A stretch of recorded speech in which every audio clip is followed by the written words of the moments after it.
दे धडक बेधडक आपल्या परिसरातील ताज्या घडामोडी, घटना, समस्या, विविध क्षेत्रातील सर्वदूर बातम्या पाहण्यासाठी लोकशक्ती लाईव्ह न्यूज चॅनलला सबस्क्राईब करा आणि नोटिफिकेशन मिळवण्यासाठी बेल आयकॉनला प्रेस करा।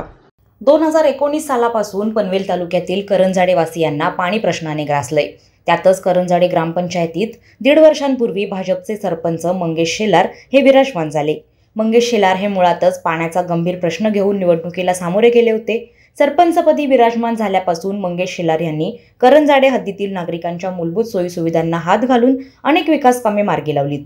गेली अनेक वर्ष सतावत असलेल्या पाण्याच्या समस्येबाबत आमदार महेश बालदी यांच्यासह मंगेश शेलार यांनी सिडको भवनात MD विजय सिंगल आणि पाणीपुरवठा अधिकारी मूळ यांच्यासोबत बैठक केली। यावेळी आमदार महेश बालदी यांनी आक्रमक भूमिका घेत करंजाडेतील पाण्याची समस्या निकाली काढा, अन्यथा पावसाळी अधिवेशनातच मला आपल्या विरोधात मोर्चा काढावा लागेल असा इशारा दिला असल्याची माहिती करंजाडेचे सरपंच मंगेश शेलार यांनी दिली आहे। जवळपास 1.5 वर्ष उलटून गेले भाजपची सत्ता करंजाडे ग्रामपंचायतीमध्ये। त्याच्या पूर्वीपासून करंजाड्यातला जो पाणी प्रश्न आहे, अतिशय पाणीवाणीची परिस्थिती अक्षरशः करंजाड्यावर निर्माण झाली होती। सत्तेत येण्यापूर्वी आपण जनतेला आश्वासन दिलं होतं करंजाड्याचा पाणी प्रश्न सोडवू, त्या तुमच्या पाठपुराव्याला किती प्रमाणात यश आले असं मला वाटतंय?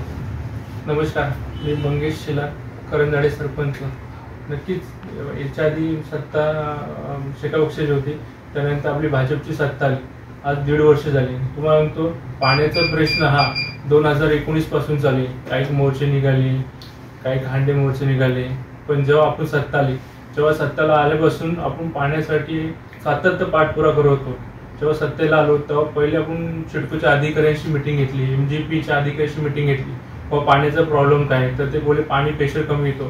ठीक आहे, प्रेशर कमी येतो, मग त्याला उपाय काय? तर मग आपण बुस्टर बसवला, जे आपला चिंचपाडा ब्रिजचे ते नवीन बुस्टर बसवला। तो बुस्टर बसवल्यानंतर काही थोडाच दिवस पाणी व्यवस्थित सुरळीत चालला, नंतर डबल प्रॉब्लेम यायला लागला, बाबा पाणी कमी येतो प्रेशरमध्ये। त्यासाठी आपण मग एक सेक्टर 6ला हिल साईडला, शक्यतो जास्त हिल साईडला प्रॉब्लेम येतो, कारण की आपला सेक्टर 2ला MBR टाकी आहे, तिथून पाणी प्रेशर सेक्टर 6 पर्यंत जाईपर्यंत टाकीचा जो साठा आहे 5 MLD तो पुरेसा त्यांना होत नव्हता। तर त्यासाठी आपण पाठपुरावा करून MGP कडे आणि सिडको पाठपुरावा करून एक नवीन कनेक्शन आपण घेतला 150 MLD चा। तर जेणेकरून त्यांना रोजचा 24 तासात 2 MLD पाणी येतो, त्यामुळे त्यांचा एक तो प्रश्न सॉल्व्ह झाला। नंतर मध्ये थोडासा सिडकोचा आणि MGPचा थोडासा प्रॉब्लेम होता, कारण की आपल्याला सिडकोचं स्वतंत्र पाणी नसून पाणी हा MGP कडनं घेतला जातो आणि MGPला पाणी कुठनं येतो तर पाताळगंगा नदी आहे, तिथनं पाणी यायला जातो आणि पाताळगंगा नदीतून वायाला इथनं कच्चं पाणी घेतलं जातं भोकरपाड्याला, आणि भोकरपाड्याला फिल्टर करून तो आपल्याला करंजाडेला पनवेलला इकडे पाणी दिला जातो। आता कसं भोकरपाड्याची ही जे प्लॅन आहे किंवा लाईन आहे ही 40 वर्ष झाली त्या लाईनला, त्यामुळे ती लाईन जीर्ण झालेली आहे। त्यामुळे पंप नवीन टाकला किंवा पंपाचा कधी प्रॉब्लेम येतो, कधी लाईनचा प्रॉब्लेम, 40 वर्षाचे पाईप झाले त्यामुळे पाईप ते जीर्ण झालेले आहेत। प्रेशर दिला किंवा काय थोडं 1 महिनाभर व्यवस्थित चालतो, मग लाईन फुटते किंवा डॅमेज होते, त्यामुळे हा प्रॉब्लेम चालूच असतो। जेव्हा निवडून आलो आपली 1.5 वर्ष आली, तिथपासून आम्ही सिडकोला बोलतो, सिडको आम्हाला सांगायची बाबा लाईनचा प्रॉब्लेम असेल तर पाठपुरावा करून आपण ती लाईनही 1.5 वर्षामध्ये लाईन नवीन टाकलेली पलसपास ते JNPT, आणि ती लाईन आता अंडरपास आहे। तुम्हाला तो 1.5 वर्षामध्ये काम पूर्ण झालेलं आहे।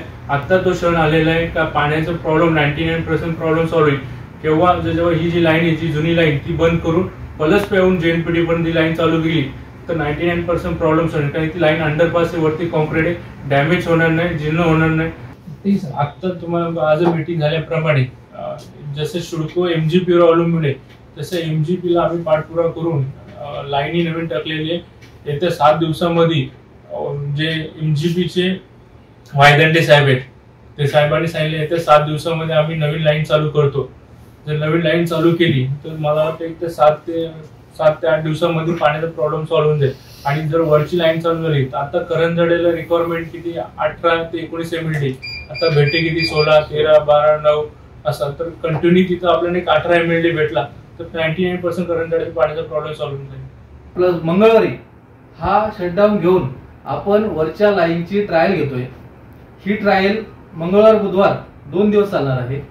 ही ट्रायल सक्सेस झाली तर आपल्याला शनिवारी किंवा रविवारी, जास्तीत जास्त सोमवारपासून ही आपल्याला पाण्याची समस्या करंजाड्यातून कायमची संपलेली असेल।